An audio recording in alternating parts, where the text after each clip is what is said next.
Bonsoir mes amis. Quand je dialogue avec des musulmans sur Internet, je suis étonné des fois d'un certain nombre d'arguments contradictoires qui sont avancés. C'est-à-dire que, d'une part, quand je parle d'ISIS et j'associe ces terroristes, ces tueurs au monde sunnite d'où ils viennent, j'ai énormément de musulmans qui viennent vers moi et qui me disent ces terroristes ne sont pas musulmans. D'un autre côté, quand je mets à démonter les éléments psychologiques et doctrinaux qui fondent, si vous voulez, l'attitude ou qui expliquent l'attitude mentale de ces tueurs d'ISIS, eh ben, j'ai énormément de gens, généralement la même population, qui vient vers moi et qui me disent qu'il faut arrêter de critiquer l'islam. Alors, vous savez, mes amis, j'ai grandi dans le même monde que vous. C'est-à-dire que, depuis que j'étais petit, on voulait me forcer à accepter la chose et son contraire. On voulait me faire rentrer dans la tête des éléments qui étaient mutuellement exclusifs, c'est-à-dire que des éléments qui ne pouvaient pas être vrais les deux en même temps, mais on me demandait de les accepter en même temps. Ça signifie qu'en fait, on me demandait d'éteindre mon cerveau, ou bien d'admettre ces deux éléments et laisser des tensions se constituer au fond de moi et devenir névrosé, comme beaucoup le sont devenus. Et ce qui se passe durant toute mon enfance, vous savez, je n'avais pas accès à des sources contradictoires, je ne pouvais pas contredire ces barbus qui passaient à la télé dire des conneries, je ne pouvais pas contredire les idées dans lesquelles je baignais dans mon propre environnement social. Maintenant, la seule chose qui m'a permis, si vous voulez, de survivre et de me maintenir en flottaison par rapport à ces choses-là, c'était de me dire ok, je sens que tout ça pue. Je n'ai pas accès à une autre information. Je n'ai pas accès à un autre savoir qui me permet de démonter tout cela. Il n'y avait pas Internet, il y avait pas. Mais par contre, il y a une chose. Il y a une chose que je veux tenir pour vrai. C'est que chaque fois que quelqu'un me raconte deux éléments qui sont contradictoires, qui s'excluent mutuellement et qui me dit que les deux sont vrais, eh ben à ce moment-là, je barre les deux. Et aussi, je barre aussi cette personne comme source d'information. Donc voilà, c'est juste, je vous donne des choses très simples qui permettent de survivre dans un monde parfois qui veut nous forcer à accepter des trucs pas possibles. Toujours dans la même rationnelle, il y a des gens, quand on leur dit pourquoi la société sunnite produit autant de personnes, autant de monde qui veulent aller massacrer d'autres peuples, ils disent non, mais ce ne sont pas des musulmans. Ou qui disent ils n'ont pas compris l'islam. Alors, au lieu de me battre avec vous sur ce point, est-ce qu'ils sont musulmans, est-ce qu'ils ne sont pas musulmans, je vais faire un pas vers vous. Je vais faire un pas vers vous, mais j'aimerais bien qu'en échange, vous fassiez un pas vers moi. Alors, je vous repose la question. Je vais peut-être, pour éviter vos objections, je vais la formuler sous des termes qui vont vous plaire. Mais vous allez voir que la problématique est exactement la même. Donc, dites-moi pourquoi la société sunnite produit autant de non-musulmans qui ont envie d'aller chez les autres peuples, les massacrer, les tuer. Voilà. Ça vous plaît la question? Voilà. J'ai utilisé les termes qui vous conviennent. J'ai repris vos propres termes. Maintenant, la question est exactement la même. Bon. Aujourd'hui, la dernière fois que je vous avais parlé de la psychologie ISIS, aujourd'hui, je vais essayer de vous parler d'une des pièces du puzzle de cette psychologie-là. C'est une pièce absolument maîtresse. Alors, cette pièce, on l'appelle en arabe Haddur Ridda. Ça signifie si vous voulez, la sanction de l'apostat, en fait. Ça signifie, c'est quoi la sanction de quelqu'un qui quitte l'islam. Alors, il y a une sorte de consensus. On le trouve chez les chiites et chez les sunnites et chez les diverses écoles, que l'apostat, il doit être tué. C'est une condamnation à mort extrêmement basique, extrêmement simple et qui est formulée dans toute sa dignité, dans énormément de littérature. Et une littérature à laquelle sont exposés également les enfants. Donc, des enfants en bas âge qui commencent à peine d'étudier la religion de manière formelle savent que celui qui quitte l'islam, il faut le tuer. Alors, très intéressant. Je dois dire à leur décharge que il y a une seule école qui n'est pas d'accord avec ça. Ce sont d'un côté les soufis, bon, ils sont extrêmement rares ceux-là, et d'un autre côté c'est les coranistes. Pourquoi les coranistes? Parce qu'en fait, ils se basent que sur le Coran, ils n'acceptent pas d'autres ressources. Et dans le Coran, je vous montre ici le verset 256. Vous pouvez faire un arrêt sur la vidéo si vous voulez lire calmement. Et en fait, ce verset-là, si vous regardez, je vous ai mis une partie en jaune là, qu'est-ce qu'il dit? nulle contrainte en religion. Alors, au passage pour les Occidentaux qui ne lisent pas l'arabe et qui cherchent à lire le Coran, alors c'est vrai que des fois il y a des guerres sur les traductions et tout ça. Alors, j'ai comparé, si vous voulez, plusieurs centaines de versets en arabe et leur traduction en français, leur traduction en anglais. Et je dois vous dire une chose, la traduction française n'est pas très bonne. Énormément de mots manquants, des mots ne sont pas traduits, des éléments sont passés sous silence, voire même des éléments interprétés. Ça signifie que le traducteur, des fois, au lieu de juste traduire, se contenter de traduire, des fois, il va interpréter, mettre des choses entre crochets ou changer littéralement le sens d'un mot par rapport à la version originale. Par contre, ça c'est la mauvaise nouvelle. Je vous donne la bonne nouvelle. La bonne nouvelle, c'est que la traduction anglaise est extrêmement précise. Alors, les traductions anglaises, il y en a plusieurs. Il y a Pickthall, il y a Dr. Raleigh et tout ça. Alors, moi, j'utilise souvent le Dr. Raleigh ou bien Pickthall, qui sont extrêmement précises par rapport au français. Donc, je ne vous demande pas d'apprendre l'arabe, mais si vous lisez l'anglais, allez chercher plutôt en anglais qu'en français. Voilà. Je continue. Donc, dans le Coran, il est écrit qu'il n'y a pas de contrainte en religion. Et il y a plusieurs versets qui sont dans le même style. Je vous ai pris juste un seul. Bon, alors comment on fait pour arriver à il faut tuer l'apostat?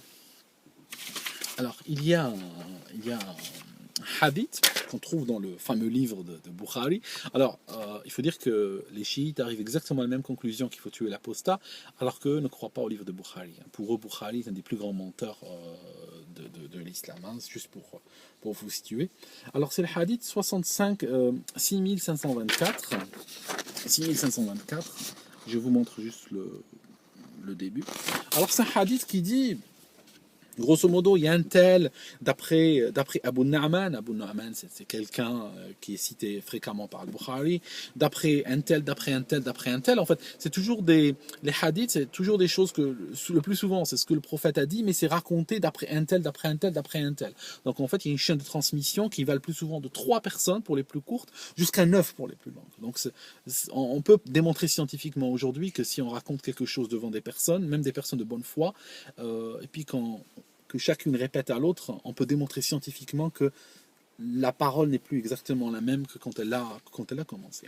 Et que dit ce verset? Il dit entre autres choses que le prophète avait dit, celui qui change sa religion, tuez-le.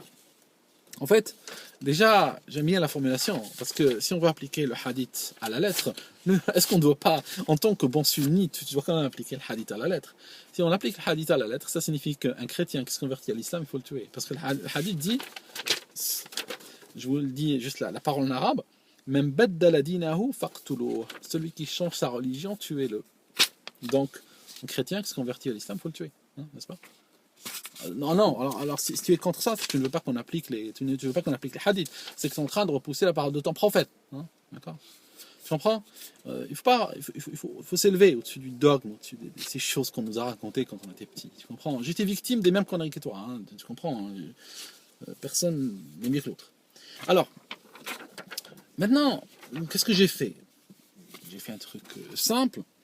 Sur toute cette chaîne de personnes qui racontent, j'ai pris le premier. Abu Na'man, j'ai pris ce type qui s'appelle Abu Na'man. Ok, j'ai failli parler en arabe. J'ai pris Abu Na'man et je l'ai googlé. C'est tout, je l'ai googlé. Parce que, quand même, si on veut tuer des gens sur la base d'une information communiquée par quelqu'un, et en plus, cette information exige quand même qu'on dise que bon, le Coran s'est trompé ou on barre ce qu'il y a dans le Coran. Il faut que cette personne soit d'une crédibilité absolument extrême, n'est-ce pas? Et là, qu'est-ce qui se passe? Je tombe sur le site IslamWeb, qui est une librairie absolument presque exhaustive du monde sunnite. Hein. Et là, qu'est-ce qui se passe? Je le retrouve, ce gars. Alors, le Bukhari, il est gentil. Alors, le Bukhari, là, je vous l'ai mis dans la case, là, la première case en jaune, pour ceux qui lisent l'arabe. Le Bukhari, il dit qu'Abu Na'man a changé vers la fin de sa vie. Oh, il a changé vers la fin de sa vie. Oh, c'est sympa, ça. Et un autre qui dit, oui, il nous a parlé, il discutait avec nous, mais il a commencé à être confus. Il a commencé à devenir confus. Et là, en fait, regardez tout le jaune qui est sur la feuille.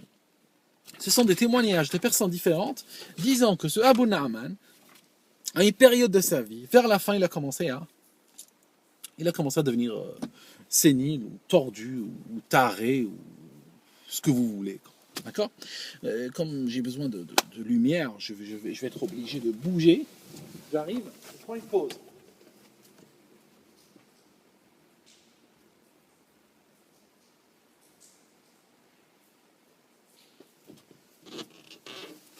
Donc, je disais que on se base sur le témoignage de quelqu'un que les plus grands piliers du sunnisme le considèrent comme un type qui, à un moment donné, a commencé à débloquer, à déconner, comme on dit purement en français.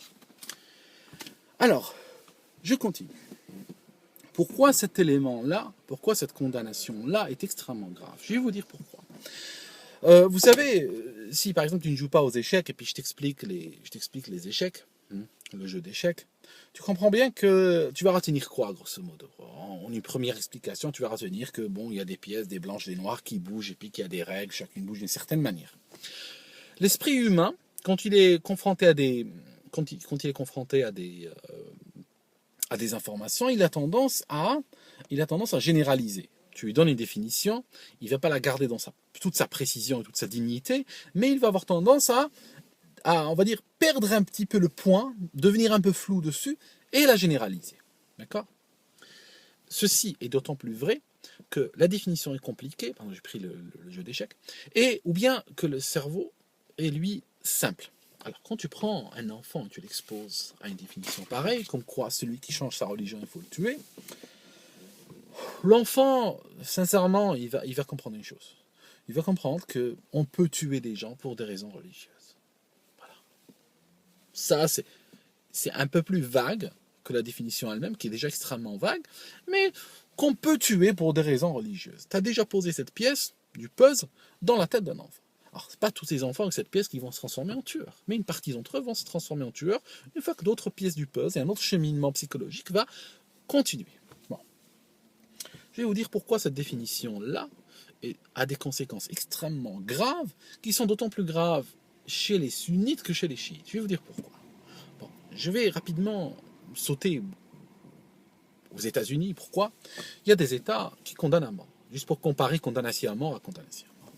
Il y a des États aux États-Unis qui condamnent à mort. Alors, ils condamnent à mort, par exemple, pour un meurtre au premier degré. Mais le meurtre au premier degré est extrêmement bien défini.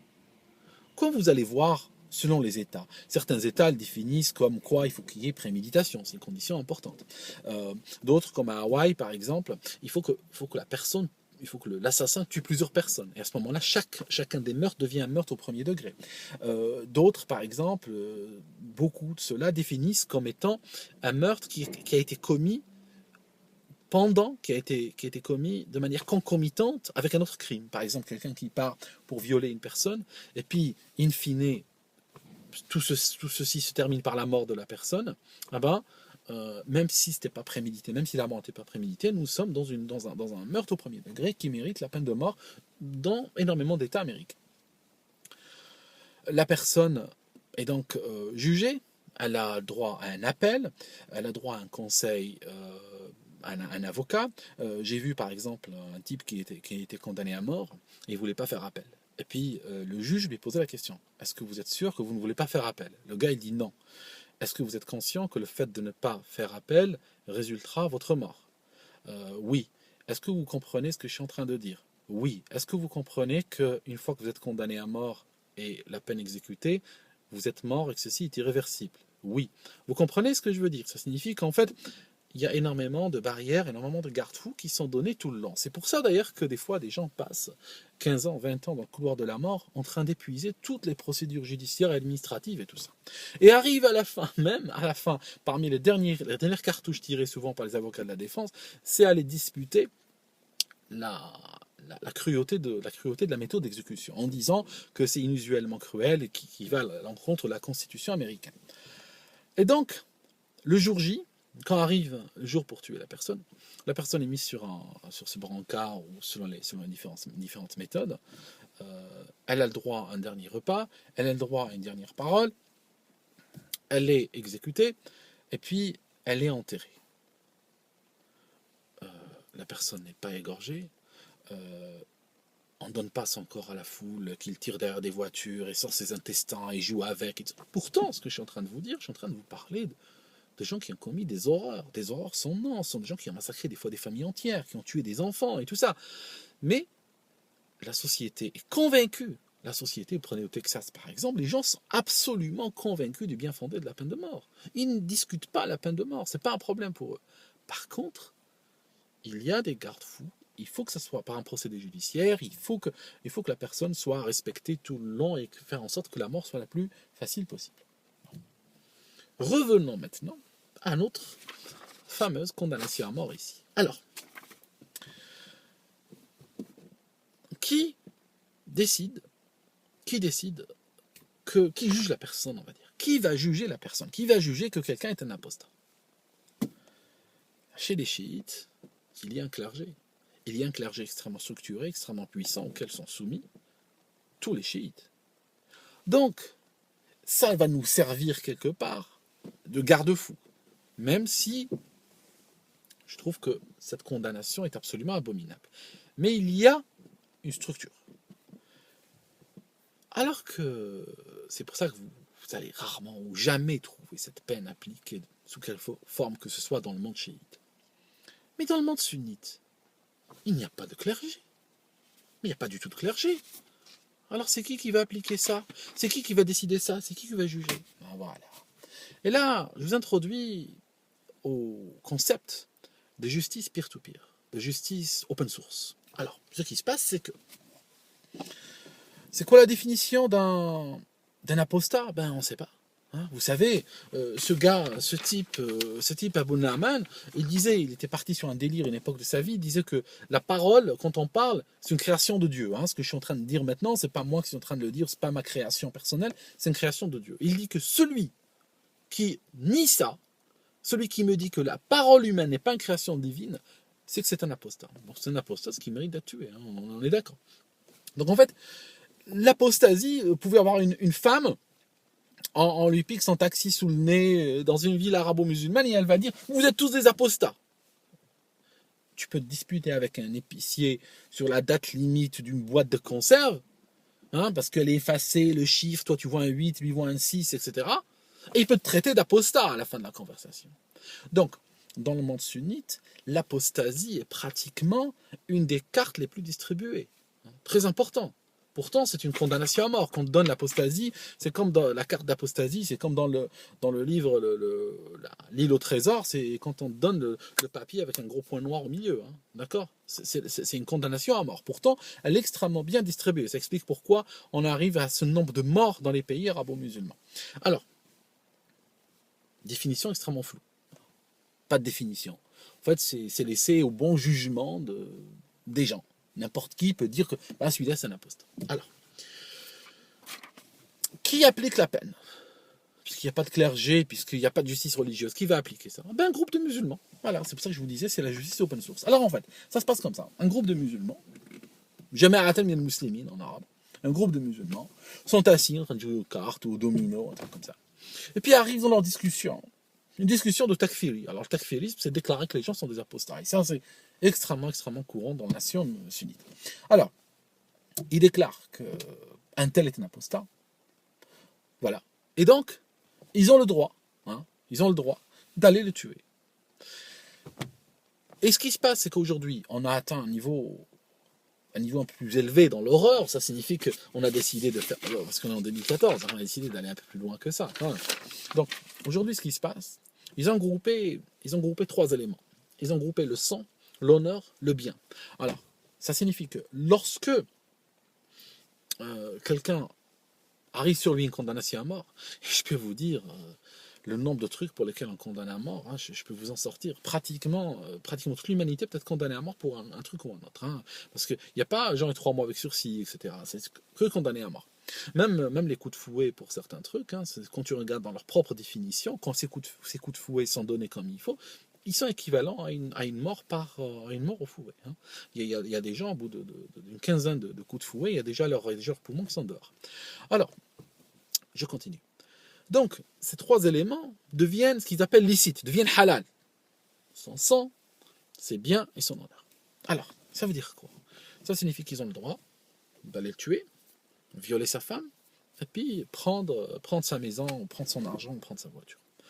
Alors, donc ce groupe de musulmans deviennent quoi? Ils deviennent, si je veux les comparer au système occidental, ils vont devenir la police qui va constater les faits, ils vont devenir le juge qui va juger de ces faits-là, ils vont devenir les témoins qui vont témoigner de ces faits-là, ils vont devenir les bourreaux qui vont exécuter la peine, qui vont décider d'exécuter la peine, et ils vont devenir même les gens qui vont avoir un profit matériel de l'exécution de cette peine-là. Voilà, la totale. Et à partir du moment qu'on fait rentrer cette pièce du puzzle dans la tête de millions d'enfants qui sortent des écoles, il y en a toujours un certain nombre de milliers ou de dizaines de milliers qui vont finir en terroristes d'ISIS. C'est très simple. Il y a des gens qui me disent, moi j'étais soumis à ça toute ma vie, j'ai vu des gens se faire égorger, on m'a dit toutes ces choses-là, et tout ça, enfin des bêtes se faire égorger. Toujours je commets ce lapsus, je n'arrive pas à m'en séparer. Et puis, regarde, je suis un type normal. Bon alors moi je peux te répondre, mon ami, je peux t'expliquer un truc, je peux te dire que j'ai un ami à moi, il s'est bourré la gueule, hein, il a bu plusieurs bouteilles d'alcool, jusqu'à 3 heures du matin, puis après il a pris sa voiture, il a roulé à tombeau ouvert, à fond sur l'autoroute. Et c'est ce qui s'est passé, ben, je vais te surprendre, il est arrivé chez lui, sans problème. Donc ça signifie que tout ce qu'on nous raconte sur l'alcool au volant, la survitesse et tout ça, ce sont juste une théorie de la conspiration, tu comprends? Tu ne peux pas juger de cette manière.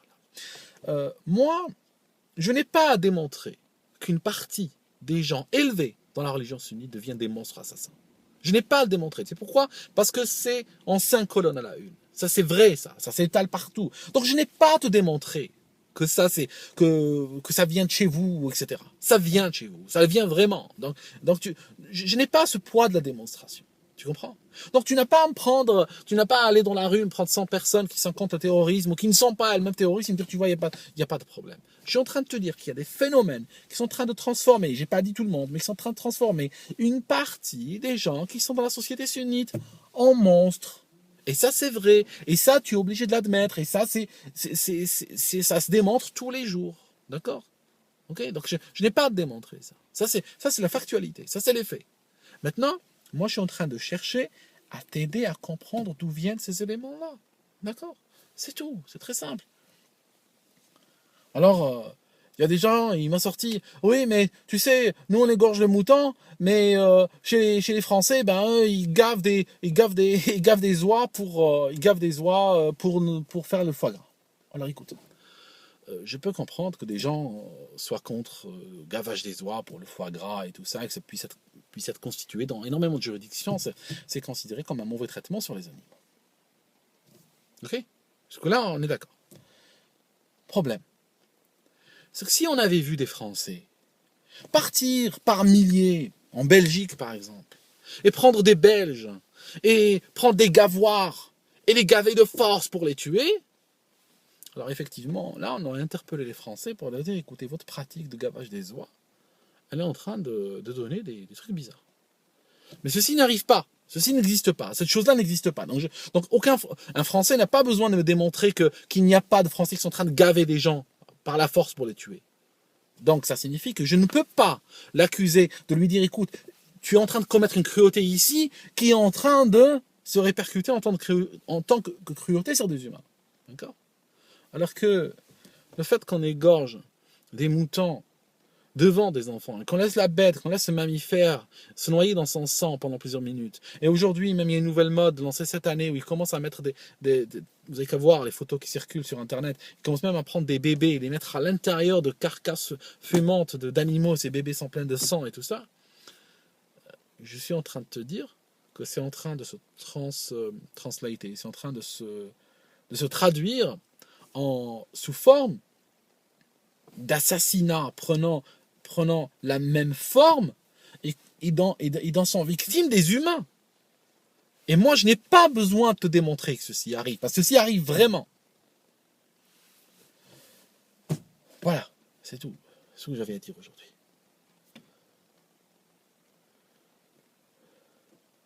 Très difficile de garder son sang-froid quand quand on parle d'horreur pareil. Enfin, il y a d'autres pièces du puzzle. Vous savez, il y a des jours, sincèrement, il y a des jours où j'ai envie de consacrer ma vie, je ne sais pas, je vais chercher dans ce parking, je suis sûr que je trouverai des petites fourmis ou des insectes qui sont en voie de disparition, et je pourrais leur consacrer les 15 prochaines années de ma vie, j'ai l'impression que je serai plus efficace. Qu'est-ce que je suis en train de faire? Je transformerai ma chaîne en chaîne de recettes de cuisine et je vous ferai de la cuisine tous les jours. J'en ai ras-le-bol, vous comprenez, ça fait 7 ans que je fais des vidéos, ça fait 7 ans que je parle des choses qui sont en train d'arriver les unes après les autres, et le fait de les prévoir, ou le fait d'en parler, ou le fait de, finalement, ne change rien, et on les voit arriver quand même. Donc, vous comprenez qu'au bout d'un moment, on se fatigue un peu, c'est tout. Je vous laisse, mes amis, et puis j'espère que la sagesse et la paix régneront à la fin de tout ça.